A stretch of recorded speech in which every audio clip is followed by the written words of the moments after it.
స్వామి వివేకానంద జయంతి సందర్భంగా జాతీయోత్సవ దినోత్సవం సంక్రాంతి పండుగ సందర్భంగా రఘునాథ వేరపల్లి ఫౌండేషన్ ఆధ్వర్యంలో కబడ్డీ టోర్నమెంట్ను బీజేపీ మంచిర్యాల జిల్లా అధ్యక్షులు రఘునాథ్ వేరపల్లి ప్రారంభించారు.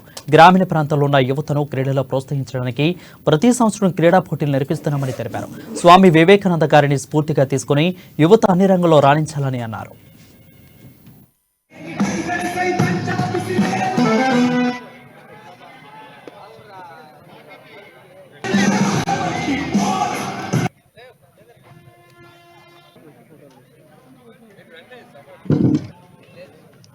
ఈరోజు స్వామి వివేకానంద జయంతిని పురస్కరించుకొని ఏదైతే జాతీయ యువత దినోత్సవం నేషనల్ యూత్ డేగా దీన్ని దేశమంతటా కూడా జరుపుకుంటాం.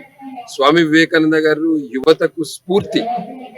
వివేకానంద గారు ఒక మన దేశంలోనే కాదు, ప్రపంచంలో ఉన్న అన్ని దేశాలకు వెళ్ళి మన దేశం యొక్క గొప్పతనము, మన సంస్కృతి గురించి, మన హిందుత్వం గురించి, మన యోగా గురించి ప్రపంచానికి అందరికీ తెలియజేసిన గొప్ప వ్యక్తి స్వామి వివేకానంద గారు. మన దేశంలో నలుమూలల వెళ్ళి యువతకు స్ఫూర్తిని అందించిన గొప్ప వ్యక్తి స్వామి వివేకానంద గారు. స్వామి వివేకానంద గారిని స్ఫూర్తిగా తీసుకొని మేము పనిచేస్తాము. స్వామి వివేకానంద గారి జయంతి సందర్భంగా యువత దినోత్సవం జరుపుకోవాలని ఈరోజు ఇక్కడ లక్షట్పేట్ పట్టణంలో ఈరోజు స్వామి వివేకానంద జయంతిని పురస్కరించుకొని ఏదైతే జాతీయ యువత దినోత్సవం నేషనల్ యూత్ డేగా దీన్ని